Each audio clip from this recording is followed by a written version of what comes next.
पीले दांत वाली बहू। रंजना कभी ब्रश नहीं करती थी। उसे कितनी बार उसके माँ बाप ने डांटा, लेकिन उसका कोई असर उस पर होता ही नहीं था, जिस कारण से उसके दांत पीले पीले हो जाते हैं। शादी के बाद अरे बहू, वैसे तो तुझ में कोई कमी नहीं है, पर तेरे दांत दांत इतने पीले कैसे हैं बेटा? कैसे है मतलब? कोई सर्जरी थोड़ी ना कराइए। वो तो क्या नाम, मैं ब्रश नहीं करती थी तो पीले हो गए। अब क्या करूं? आप कहें तो लाल करवा लूं या फिर काले? यार ये क्या है, क्यों माँ से लड़ रही हो? लड़ रही हूँ? अरे मैं लड़ रही हूँ या ये बोल रही है कि दांत पीले हैं, पीले। अरे तपस्या थोड़ी ना की है इन्हें पीले करने के लिए, बकायदा ब्रश नहीं किया है 20 साल तक, तब जाकर। छी, कैसी बात कर रही हो? ये उस वक्त तो पीले नहीं थे जब हम लोग तुम्हें देखने आए थे। अरे तब साफ करवा लिया होगा डेंटिस्ट के पास जाकर।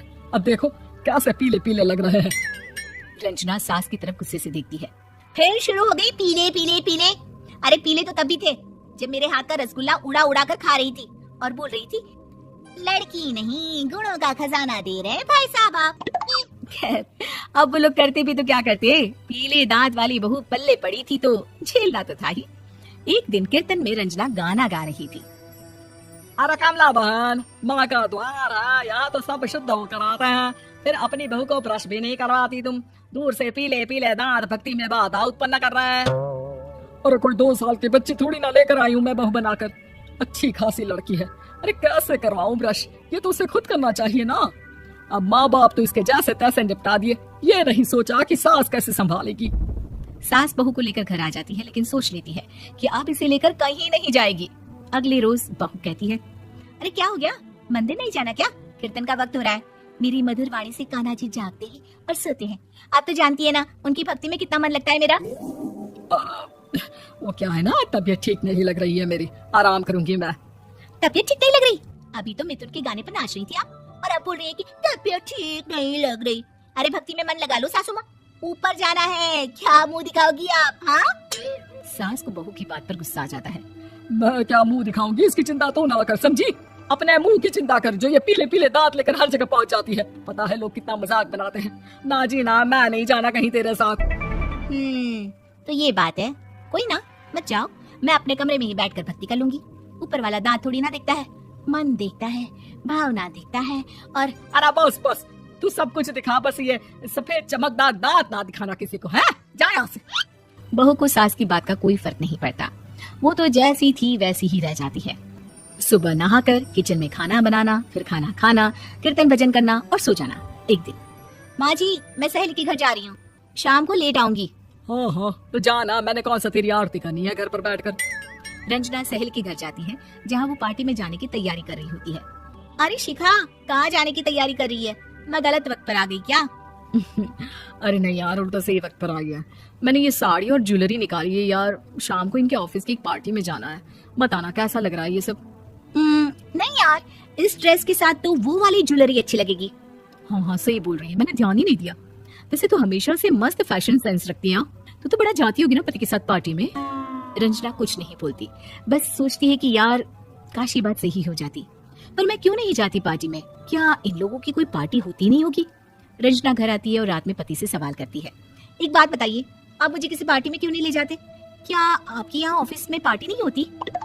पति बेचारा क्या कहता कि दांत पीले हैं तुम्हारे इसलिए। अरे कोई पार्टी होती नहीं हम लोगों के ऑफिस में, तो कहाँ से लेकर जाऊं? और मार्केट, मॉल, कहीं वीकेंड घूमना, कहीं तो। अरे यार सारे हफ्ते में एक छुट्टी मिलती है, तो सोचता हूँ कि आराम ही कर लूं। क्यों? रंजना मन मार के रह जाती है। पहले कभी सास के साथ मंदिर जाया करती थी, लेकिन वो भी सास ने ले जाना बंद कर दिया। घर बैठी बैठी रंजना बोर हो जाती है। तभी उसे आइडिया आता है और वो मायके जाने का सोचती है। सासू माँ, 2 दिनों के लिए मम्मी के घर जा रही हूँ। अच्छा अच्छा ठीक है, आराम से जा। और हाँ, माँ से कुछ अच्छी आदत सीख कर आना कि कैसे शरीर के हर भाग की तरह दांतों की सफाई भी जरूरी होती है, समझी? शुरू हो गई ना आप? वो लोग आपकी तरह नहीं है कि छोटी छोटी बात का बतंगड़ बना दे। उन लोगों के लिए मैं मायने रखती हूँ, ना कि मेरे पीले पीले दांत। रंजना माँ को बिना बताए उन लोगों को सरप्राइज देती है, लेकिन जैसे ही वो दरवाजे पर पहुंचती है, अंदर देखती है कि घर वाले कहीं जा रहे होते हैं। अब माँ, काश रंजना दीदी के दांतों वाली प्रॉब्लम नहीं होती, तो वो भी हम लोगों के साथ चलती ना बुआ जी की बेटी की शादी में। हाँ बेटा, लेकिन अब उसे कौन समझाए कि उसको उसके पीले दांत नहीं दिखते। लेकिन उसके आसपास के लोगों को कितना एम्बेरसिंग फील कराते हैं। मुझे तो कितनी बार उसके स्कूल की टीचर ने शिकायत की कि उसके साथ कोई लड़की बैठना भी नहीं चाहती, और ना ही कॉलेज में कोई उससे बात करना चाहता था। लेकिन पता नहीं क्यों उसे ये बात समझ में ही नहीं आती। कोई कमी नहीं है उस लड़की में, बस यही कि दांत पीले हैं। वो तो भला हो जीजा जी और उनकी माँ का, जो दीदी को जैसी है वैसे ही रखा हुआ है। रंजना को अपने घर वालों की बात सुनकर बहुत दुख होता है। वो सोचती है कि वो क्या करे, लेकिन फिर वो सीधा डेंटिस्ट के पास जाती है, अपने दांत चमकाती है और कसम खाती है कि वो रोज ब्रश करेगी। अरे क्या हो गया, तुम तो 2 दिनों के लिए गई थी ना। पर कोई ना, अच्छा है, चलो आ गई तो। रंजना सास के सामने आकर खड़ी हो जाती है और पूरी स्माइल करती है, उसके चमकदार दांतों को दिखाती हुई।